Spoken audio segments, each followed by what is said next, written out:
हम कुछ भी करेंगे, मरते दम तक संविधान के साथ छेड़छाड़ नहीं होने दी जाएगी। उसके लिए कुछ भी करना पड़ेगा।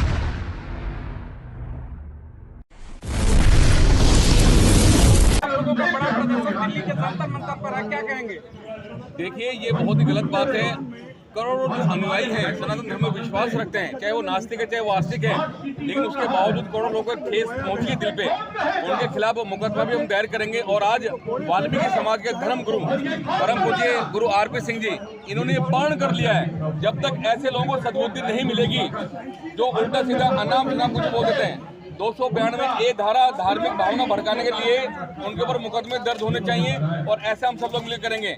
इन्होंने प्रण किया है, जब तक उनको सद्बुद्धि नहीं आएगी, क्या कहते हैं, वो माफीनामा नहीं मांगते हैं और आगे भविष्य में कभी ऐसी कुठाराघात करने की नहीं सोचते, तब तक इनका अनशन अनावरत ऐसी जारी रहेगा। और आज मुझे ऐसी उम्मीद है कि अब हजारों की संख्या में लोग यहाँ पे पहुँचने वाले हैं और ये बहुत ही विकराल रूप ले लेगा भी। क्या आप लोग लिखित रूप में एफआईआर भी जो तमाम नेताओं के आपने पोस्टर लगा रखे हैं, ये राजा के बातों स्वामी प्रसाद मौर्य की, आप लोग एफआईआर भी कराए क्या उनके खिलाफ?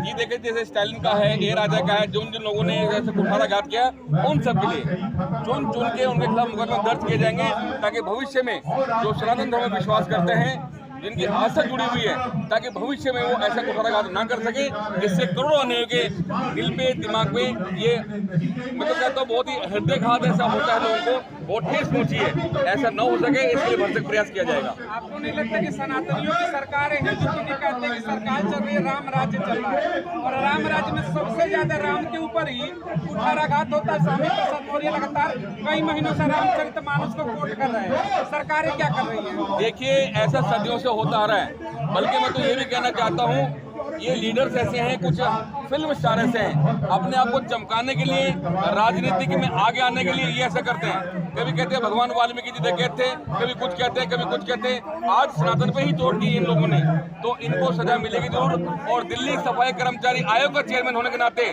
हमारे साथ आज लाखों लोग जुड़े हुए हैं, जो सफाई के पैसे से जुड़े हुए हैं, जिन्हें हिंदू धर्म में, सनातन धर्म में बहुत ज्यादा विश्वास है, वो सब मिलकर हम जरूर इनके खिलाफ एफआईआर दर्ज कराएंगे। आपको लग रहा है कि मोदी जी के हाथों में वर्तमान की जो सरकार चली इतनी सुरक्षित है कि हिंदू उसमें आराम से रह सकता है, सड़कों पर उतरना नहीं पड़ेगा? जी देखिए, जैसा एक माहौल बना हुआ है और सब लोग जानते भी, आपसे अच्छा तो कोई जान ही नहीं सकता इसके लिए। अब मोदी थोड़े कहते हैं उनको कभी कोई ऐसा कर दो या कर दो, लेकिन जहाँ तक हम सोचते हैं हम सारे लोग सुरक्षित हैं, ऐसी बात नहीं है।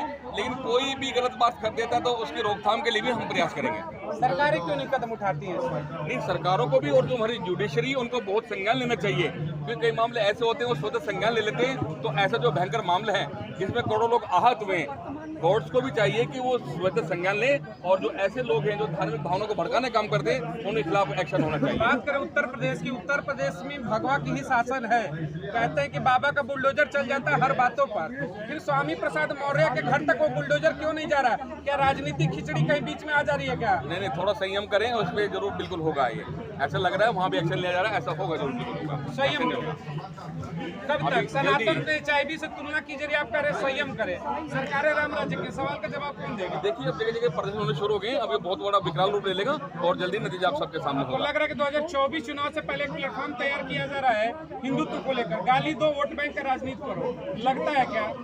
और इस पीठ पर भाजपा भी खेल रही है। देखिए, इस बारे में तो शायद हम ज़्यादा नहीं बता पाएंगे इस मामले में। हम लोग जो सनातनी हैं, हिंदू धर्म से हैं, वाल्मीकि समाज के हम लोग हैं, हमारी आस्था जुड़ी हुई है। बेशक हम कम पढ़े लिखे लोग होते हैं हमारे, लेकिन धर्म तो विश्वास रखते हैं, उनका पूरा विश्वास होता है। और अगर ऐसे हुआ है तो हम भी उनसे अपील करेंगे कि ऐसे लोगों के खिलाफ एक्शन होना समाज से चाहिए। एक सवाल आपसे लूंगा, वाल्मीकि समाज यहाँ आज 10 दिन पहले प्रदर्शन करता है, देश की संसद में एक रिपोर्ट पेश होती है कि वाल्मीकि समाज का जो मुख्य कार्य है सफाई का लेकर के, गैस जो जहरीली गैसें से उसको लेकर जो मौतें होती हैं पूरे देश में, उसका आंकड़ा कम दिखाया गया था। तो इस कहते हैं कि विश्व गुरु बनने वाला है देश, और वाल्मीकि समाज के लिए आज ऐसे इक्विपमेंट नहीं है तो जहरीली गैसों से उनकी मौतें बंद हो सके, तो सरकार कटघरे में आ रही है कि नहीं कहीं ना कहीं? देखिए, as per orders of honourable supreme court, it is totally ban on this में। जो मैनुअल स्पेंडिंग है उसे टोटली बैन लगा हुआ है। लेकिन कुछ ऐसे कॉन्ट्रैक्टर्स होते हैं जो अपने कच्चे लालच के लिए 300 रुपए में केवल और 400 रुपए में, यानी एक सफाई कर्मचारी की मौत का उन्होंने पैमाना आंक रखा केवल 500 रुपए, उसको 500 रुपए देकर जहरीली गैस में जो गटर है वहाँ घुसने मजबूर करते हैं। लेकिन दिल्ली सरकार हो, सेंट्रल गवर्नमेंट, इसे बैन लगाया गया है। अभी मशीनों के द्वारा ऐसे काम होगा, लेकिन इसके अलावा खाली मुआवजा देके उसकी भरपाई नहीं हो सकती। इस पर टोटली बैन होगा और दिल्ली सफाई कर्मचारी आयोग का चेयरमैन होने के नाते ऐसे काम पे तुरंत बैन लगा दी गई है।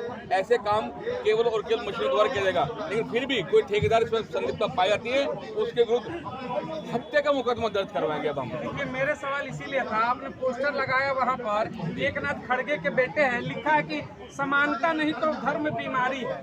तो क्या हम 1000 वर्ष का इतिहास उठा ले, 75 वर्ष आजादी के हो गए, अभी भी वाल्मीकि समाज ही गटर साफ करेगा क्या? समानता क्यों नहीं मिलती? वाल्मीकि समाज मंदिर में घंटी क्यों नहीं बजाएगा? प्रोफेसर क्यों नहीं बनेगा? विद्यालय क्यों नहीं चलाएगा? इसी समानता को लेकर धर्म के ऊपर कटाक्ष होते हैं। तो सरकारें कब मुख्य धारा में वाल्मीकि समाज दलित पिछड़ों को लेकर आएंगी? देखिए, बाबा साहब अम्बेडकर जी ने हमें पूरे अधिकार दिए हैं, liberty of thought, expression, belief, faith, worship, इसके अलावा इक्वेलिटी ऑफ स्टेटस के भी हमें अधिकार दिया गया है। हम सबको समानता का अधिकार दिया है, लेकिन कहीं ना कहीं इसमें पेंच फंसे हुए हैं। कभी हम सुनते हैं संविधान में बदलाव किया जा रहा है, कभी उसमें कुछ और बात कर जाती है, तो पूरी बात नहीं हो पाती। लेकिन अब सब लोग जागरूक हैं और जो संविधान को जला देते हैं, तो मैंने कई बार देखा है प्रतियां जला दी गई, ये बहुत गलत बात है। जो संविधान रचा है बाबा साहब अम्बेडकर जी ने हमारे लिए, उस पर अमल करना चाहिए आपको, क्योंकि देखिए उन्होंने कितनी मेहनत से, कितना दिल लगाकर इस देश की सुरक्षा की है। इसमें महिलाओं को बहुत सारी सुविधाएं दी हैं, ऐसी समाज को सुविधा दी है, वाल्मीकि समाज को। आज हम जो कुछ भी लिख पढ़ पा रहे, बोल पा रहे, बाबा साहब अम्बेडकर जी ने, हम कुछ भी करेंगे, मरते दम तक संविधान के साथ छेड़छाड़ नहीं होने दी जाएगी, उसके लिए कुछ भी करना पड़ेगा। आप यहाँ कह रहे हैं कि संविधान के साथ छेड़छाड़ नहीं करने देंगे, सरकारें कहती है संविधान में बदलाव करना चाहिए, नया लाना चाहिए, तो ओल्ड हो चुका है, और आप यहाँ संविधान की दुहाई दे रहे हैं। तो सरकारें के दोहरे चरित्र में चल रही है क्या? उनके नेता कुछ और, वो कुछ और, समर्थक कुछ और। खाली बदलाव करने का मतलब ये है नहीं है कि भाई जो पहले का लिखा हुआ है उसमें और अच्छी बातें लिखी जाएं तो वो ठीक होगा, लेकिन उसमें छेड़छाड़ करने से मतलब है जो हमारे अधिकार हैं पहले से, चाहे वो आरक्षण को लेके हैं, चाहे किसी बात को लेके हैं, उसमें अगर छेड़छाड़ की जाएगी तो उसमें नहीं बख्शा जाएगा। अच्छा, देश में बात करें ब्राह्मणवाद की, कहते हैं कि ऐसा जनक है ब्राह्मणवाद कि समानता कभी आने ही नहीं देता। तो कोई सरकार के ब्राह्मणवाद के ऊपर भी ऐसी विचारधारा लाएगी कि सबको समानता का अधिकार जो है वो मिल सके, और फिर ऐसे पोस्टर न लगे कि समानता नहीं तो धर्म बीमारी है, इसे रोकने के लिए समानता कब लाएंगे? सदियों से दंश झेलते आ रहे हैं।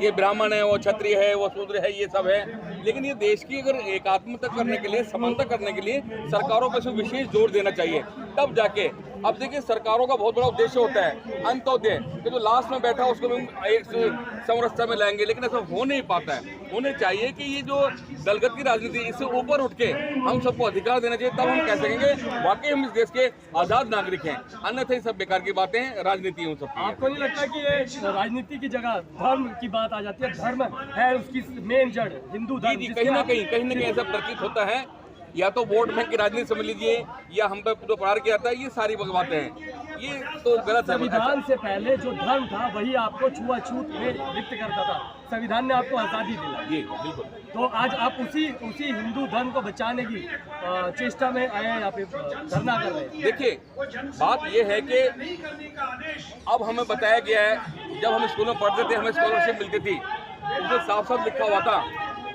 हिंदू धर्म हो या सिख धर्म के अतिरिक्त किसी और धर्म को मानने वाला, उसे वजीफा नहीं मिलेगा। ये जो वाल्मीकि कौम है या देवकी लोग, ये हिंदू जाति में समाहित किए गए, इसलिए हम इसके लिए करते हैं। ये हमारा कारण है, क्योंकि हम बारीकी में जानना चाहते हैं इसमें कि हमारा इतिहास है क्या। हम तो दबे कुछ लोग हैं, कभी कोई हमें भील जाते कहता है, हमें चर्चा के नाम से जाना जाता है, आज तक हमें नहीं पता जाता। सरकारें अपनी टेक्निक से हमें कभी हिंदू की श्रेणी में डाल देते हैं, कभी कहीं डाल देते हैं, ये सारे कुछ लगाते हैं। लेकिन अब सब लोग जागरूक हैं, इसके लिए प्रयास करते हैं। वर्तमान की सरकार जो है वो जातिवाद को कम करने का प्रयास कर रही है, फिर पहले की तरह ही क्या है? देखिए, इसमें सच्चाई तो कहीं ना कहीं जो वोट बैंक हावी है उसके तहत सब लोग काम करते हैं। इनसे इन्हें ऊपर आना चाहिए तो कुछ बात बन पाएगी, अन्यथा आज भी वो दलित पिछड़ा समाज, ये सब ऐसा कैसे रह पाएगा। लेकिन अब जैसे हमारे धर्म गुरु हैं, दूसरे हमारे जो सहयोगी हैं, ये सब मिले काम कर रहे हैं, तो इसमें हमें अच्छी सफलता मिल पाएगी।